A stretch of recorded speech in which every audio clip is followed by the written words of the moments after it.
Welcome to this Reg Help video titled Pre-Health, What You Need to Know. My name is Stephen Sugar. I am the Director of Health Career Advising in the Office of Undergraduate Studies, and I will be hosting this session in which we will be covering important information regarding academic considerations for pre-health students as you are looking at scheduling your first semester of courses at Case Western Reserve University.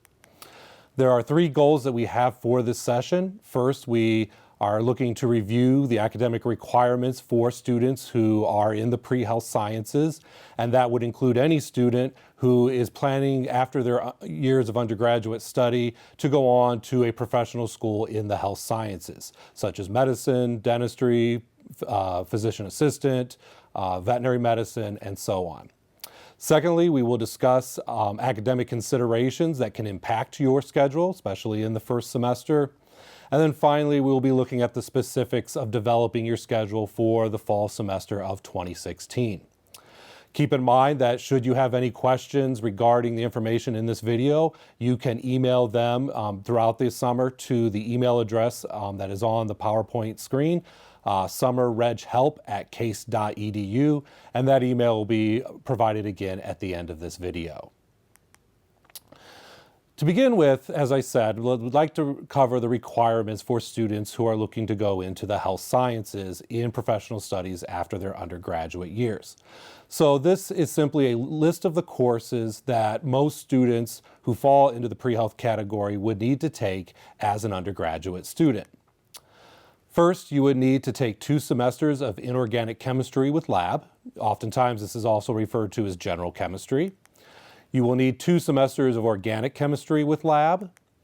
You will need 2 to 3 semesters of biology with lab. And the reason we say 2 to 3 is because while most of the pre-health programs most of the health science programs require that you complete 2 semesters of biology with lab, the way we teach those courses here at Case Western is to actually spread out the material over 3 semesters, go in a little more depth. And it is important that you take all 3 of those courses because they cover important material that will be on the admission tests to professional schools such as the MCAT, the DAT, and so on.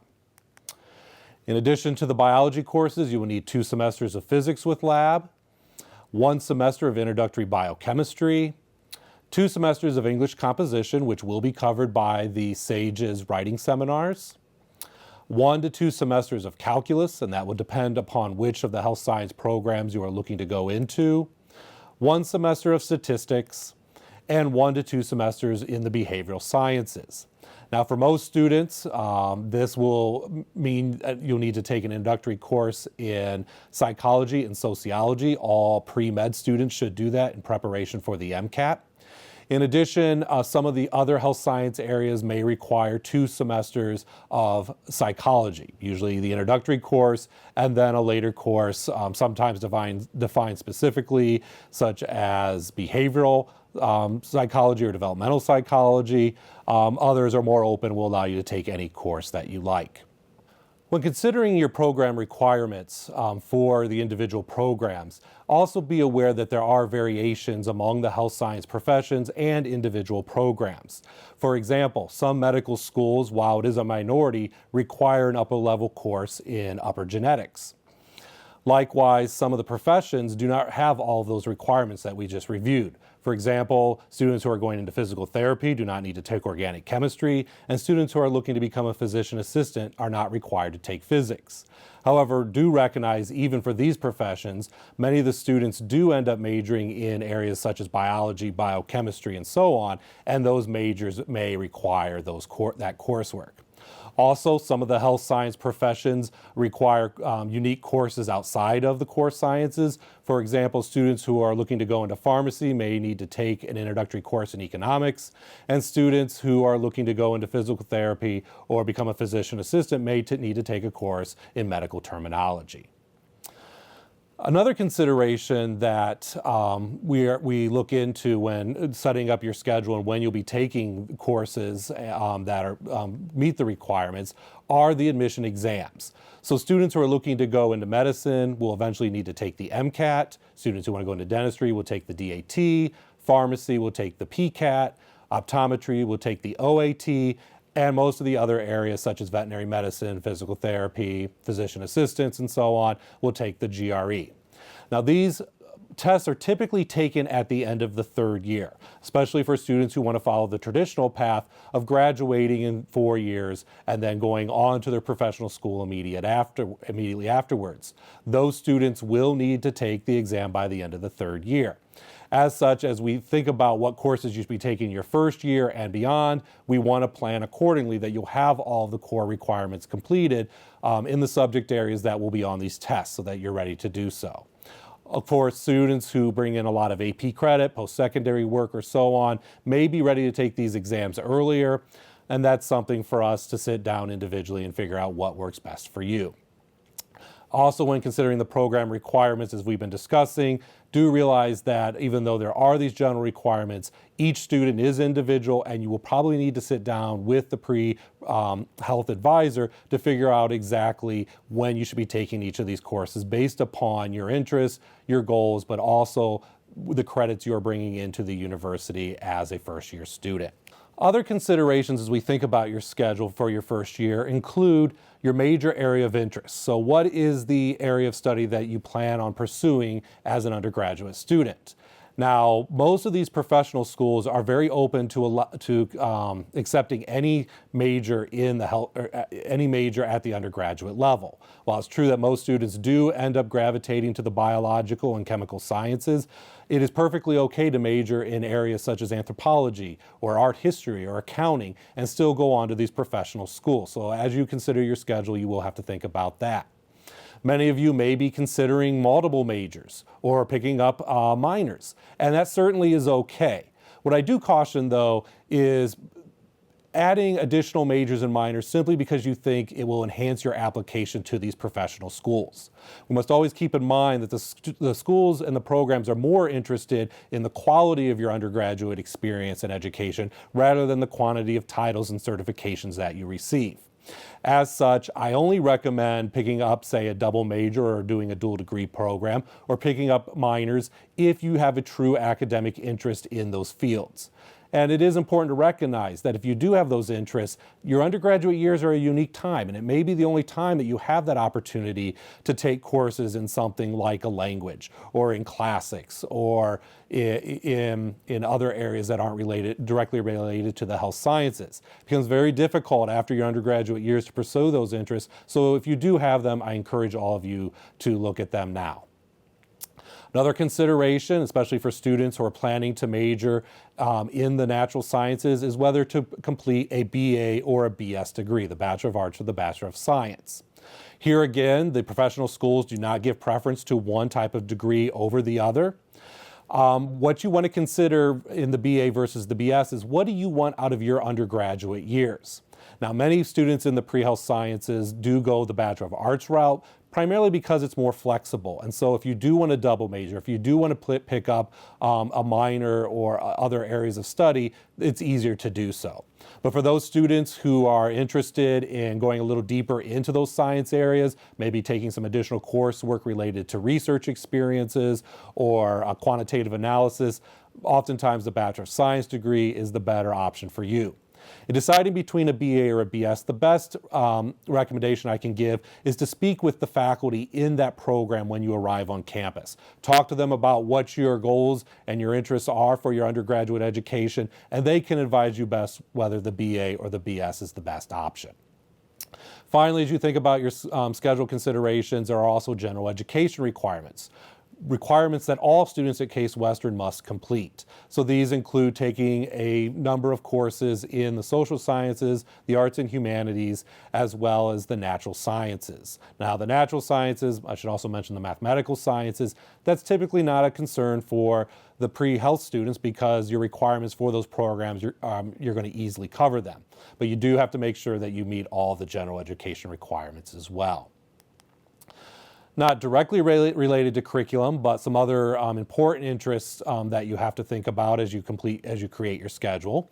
First of all is AP and IB credit that you might be bringing to the university, that the university will award to you based on your scores on these tests. Now, there's two questions you want to consider whether or not you want to accept the AP and or the IB credit that you bring. First of all, are you ready for the next level? And what I mean by that is, let's say you took the AP calculus, so either the AB or the BC exam, and you did receive credit, and Case Western ends up awarding you course credit for that. What you want to consider is, are you truly ready to go on to the next level? Do you feel confident in your own abilities? Has there not been a long gap between when you took the courses in high school and now? And just your overall readiness. If you do feel you're ready, and that may require a conversation with the faculty here at Case Western Reserve. In addition, there will be videos from departments that award AP credit that may talk about whether they advise moving on to the next level or not. I do watch those. But once you get as much information as you can, you want to consider all things. You may decide you're ready to go on to the next level, and that is perfectly okay to do so. The other consideration for pre-health students, though, is what do the professional schools, how do they look at AP and IB credit? Now, in general, most of the schools are very open to accepting this credit. Certainly, any credit that is earned in the arts, the humanities, the social sciences, they're going to be okay with you receiving it through these means. In addition, most schools and programs are okay in math and physics accepting and using these test credits as long as you take one course at the college level in each of those areas. Now, in physics, that is not too much of a concern for our students because we only award credit for the first semester of physics, so you would have to take the second semester of physics here anyway. For those students who, say, do the BC calculus exam and do receive a 4 or 5, therefore receiving credit for the first 2 semesters of calculus here, Math 121 and Math 122. What I would encourage you to do is either consider repeating the 122 course or its equivalent of 126 if applicable to your curriculum. You could also think about taking an advanced level in math, and certainly students that are going into engineering and some of the other sciences may be required to do so. Or at the very least, take a course in statistics. If you do that, most of the professional schools will be fine with your AP and IB credit. Finally, in terms of biology and chemistry, that is where we typically do find some of the schools showing a little bit of concern. Now, many of the schools are okay with accepting AP and IB credit to meet the requirements, but for those schools and programs that do not, what they will typically do is if, let's say, for example, you take the AP exam in chemistry and you scored a 4 or 5 and you're given credit for Chem 111 here, you can move on to the next semester of chemistry. And what those schools and programs would want to see is that in your 3rd year, you take an additional course in either chemistry or biochemistry to make up for that AP credit that you used, therefore eliminating a course at the college level. In addition to AP and IB credit, other considerations are how many credit hours should you be taking each semester, and we do strongly recommend 14 to 17 credit hours per semester. That will usually be 4 to 5 courses. That's a good course load, will keep you busy, but also allow you time to build extracurriculars into your resume that you're going to need for these professional schools. And also, if you're taking 14 to 17 credit hours, that will have you on track to graduate in 4 years, even if you're not bringing in any AP, IB credit or post-secondary credit. Final consideration is, of course, other courses of interest. Again, think about those other areas that you want to explore. Also, you may find that there are things to study now at the college level that you didn't even know was possible. For example, you could take a course in medical anthropology where you study how one's culture and one's values and religious background and socioeconomic background impacts how you view, how an individual views healthcare or when they access a healthcare system. So there's a lot of new opportunities here, and so I do strongly encourage you to look at those courses of interest and do push yourself and push beyond your boundaries and explore them as well. We now want to look at the actual courses that you'll be scheduling for your first semester at Case Western Reserve University. In doing so, we are presenting slides that give you a map of what of the coursework you will be completing over the next 3 years. However, we do want to focus primarily on that first year. So for students who are planning to major in the biological and chemical science areas, in your first semester, your curriculum is pretty much laid out for you. So we do encourage that you take a semester of calculus. For many of you, that will be Math 125 or 121, depending on what your major requires. You'll be looking at starting your chemistry sequence with Chem 105, as well as you'd want to start your biology sequence with the lecture 214 and the corresponding lab of 214L. Now, many of you may also want to consider taking the lab in chemistry, Chem 113.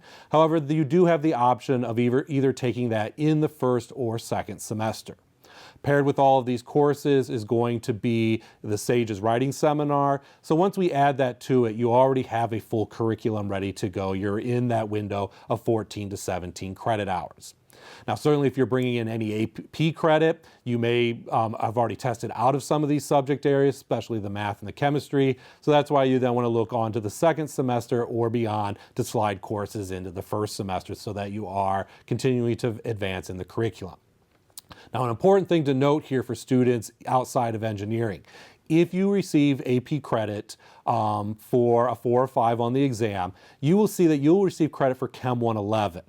Now, Chem 111 is chemistry for engineering students. However, even though your curriculum says Chem 105 and 106 here as a pre-health student, the Chem 111 can substitute for the Chem 105. So if you have AP credit and you want to move on to the next level of chemistry in the first semester, or even just not take any chemistry in the first semester and start it in the second semester, you can move on to Chem 106. The Chem 111, 106 sequence will be sufficient for the professional schools in the health sciences.